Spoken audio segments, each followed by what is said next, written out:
Hello, friends. Welcome to my channel. I'm thrilled to share a new story with you. This one is deeply personal, based on real emotions and experiences. It's a tale of betrayal, pain, and the search for a fresh start. If you enjoy it, don't forget to subscribe so you won't miss more stories like this. Your support means the world to me. Lately, my wife and I have been at odds, mainly because of her best friend, who is also married to her brother.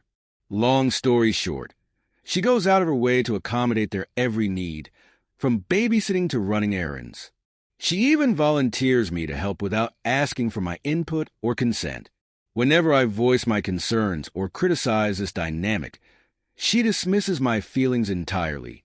Things came to a head at my nephew's birthday party. It was hosted by my sister-in-law, Sil, and my wife was overly concerned about everything going smoothly. During the party, my 3-year-old daughter was upset because her balloon animal popped. As she stood with my wife, seeking comfort, an older boy, around 5 or 6, ran into her and knocked her over. She began crying, and I rushed to pick her up. My wife tried to make a joke out of it, saying, "Oh, she needs to watch where she's going." Annoyed, I replied, "Don't blame her for being bowled over by a bigger kid." Unfortunately, the boy's mother overheard, and my wife turned on me, telling me, in front of her best friends and other guests, to shut my mouth. As if that wasn't enough, she later scolded me for having a moody face. 15 minutes after the party, I sent an email to a divorce lawyer for a consultation. I had finally reached my limit. The next morning, I spoke to the lawyer. He explained that in Scotland, if only one party wants a divorce, it could take over a year unless both parties agree on the grounds of unreasonable behavior. If my wife didn't cooperate, the process could drag on. Afterward, I took my daughter to my mom's place and then confronted my wife. I told her that her behavior at the party was unacceptable. I pointed out that if I had told her to shut her mouth in front of friends, everyone would have crucified me for it.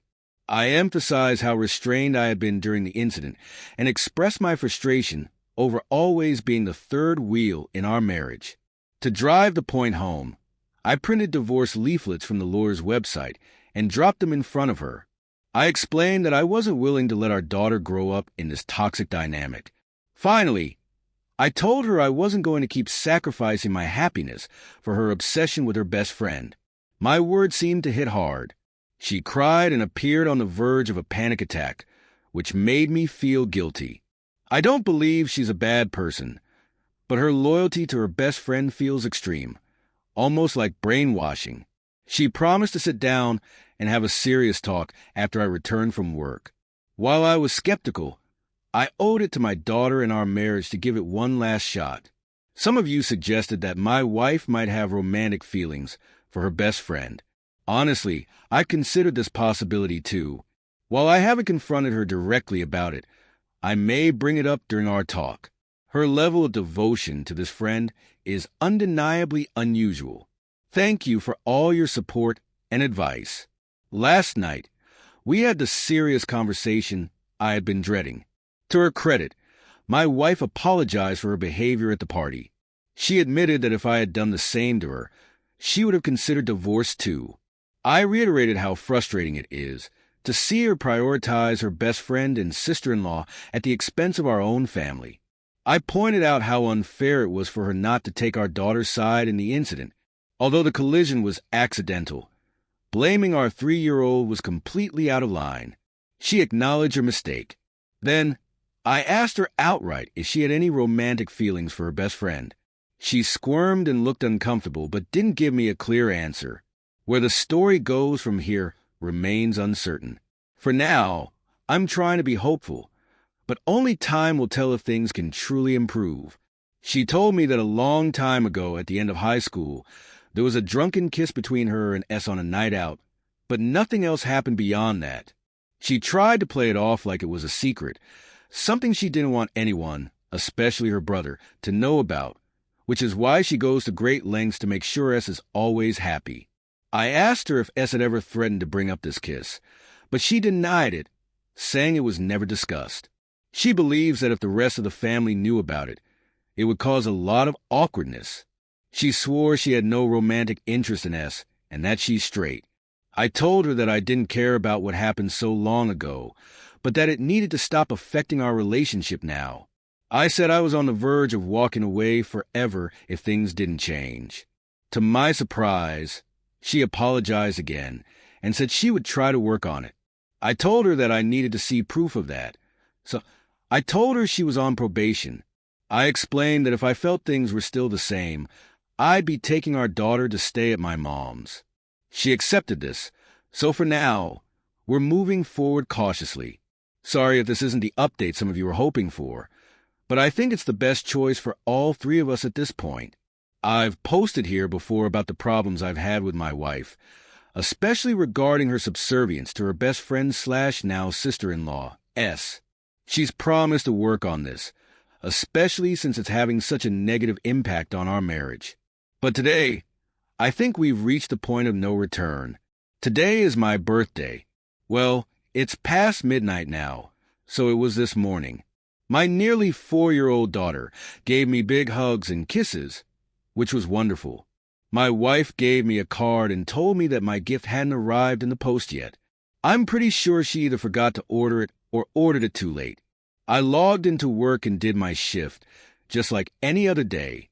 My wife was off work, and my daughter was visiting my mom. There weren't any special plans for the evening, because there had been plans in place already. But those plans didn't include me. S and a couple of my wife's other friends had arranged to go out for dinner and drinks, since a restaurant voucher was about to expire, and my birthday was the only day they could all meet up. Classic, right? The worst part is that my wife made a big social media post wishing me a happy birthday, saying how unfortunate it was that I had to work on my birthday, completely lying about the situation. But it made her look better in front of everyone, as if she couldn't spend the day with me. The problem is, now I can't make plans with friends or family without calling out her lie. So, yeah, it was a pretty shitty birthday. When I think about how she would react if I pulled half the things she has, I can't imagine anything other than her screaming at me. She chose to spend my birthday with us instead of me. On the bright side, I did some more painting after I picked up my daughter, and we played together before bed. She even asked why her mom wasn't there, which kind of crushed me. Am I wrong to be upset about all this? First of all, I just want to thank everyone who reached out with their responses and private messages. Many of you were supportive, while others, rightfully so, told me I needed to grow a backbone and sort my life out. I've been sitting on this for a few days now because everything that's happened since then has truly blown my mind. It's brought some harsh truths to light about my relationship, but I also wanted to see if the changes would stick, and so far they have. Let's get the fun question out of the way first. For those of you asking about my painting, I was working on some Thousand Suns Terminators. The day after my birthday, my wife initiated sex. Let me tell you, this was a big deal. Honestly, I can't remember the last time this happened. It's been that long. I was thinking, maybe she's feeling guilty about the way things went down the day before and trying to make it up. But after it was over, she turns to me and says, "Your present won't be here for a couple more days. That'll have to do for now." I was pretty disappointed, not because I cared so much about the gift, but because it felt like she thought everything was fine. She figured that sex would cover up everything else. It was just a slap in the face. But I've taken worse hits before and powered through. What really broke me was her attitude about S's birthday.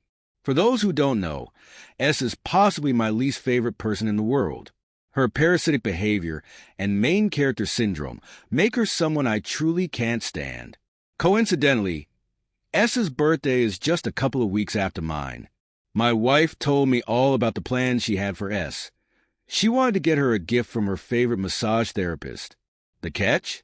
The shop only sold paper vouchers, and it was a 3-hour round trip to get there.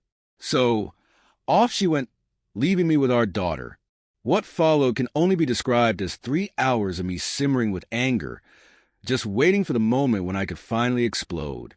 I took our daughter to my brother's house because I knew that when my wife came back, I was going to lose it. When she walked through the door, I was sitting in the living room with a backpack for me and another one for my daughter. It immediately got her attention, and she demanded to know what was going on. I unloaded on her. I don't think it was coherent, and I definitely got more emotional as I went on, but I couldn't hold it in any longer. I started by telling her how unacceptable was that she completely screwed up my birthday while making S's birthday her top priority. I told her I was tired of feeling like a third wheel in my own marriage, how I had sacrificed my own identity just to keep her happy. I never saw my friends anymore because she could do whatever she wanted. I take care of the house, work more hours than she does, and get zero gratitude. And then she uses lack of sex as a tool to manipulate and control me. I cried and shouted, and she did the same. She vehemently denied all of my accusations and demanded to know where our daughter was. I told her I wasn't going to let her use our child as a bargaining chip in this. We eventually calmed down enough to agree that I would keep our daughter at our house while she stayed temporarily with her parents. I agreed to drop her off for visits while we worked things out. It's been a few emotionally exhausting days. I feel drained, spent, and tired, but I have my little girl, and I feel like I've done what I could. I don't know what my relationship status is right now.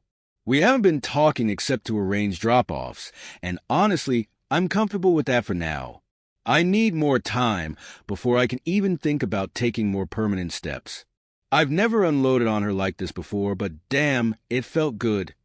Even if she continued to deny everything.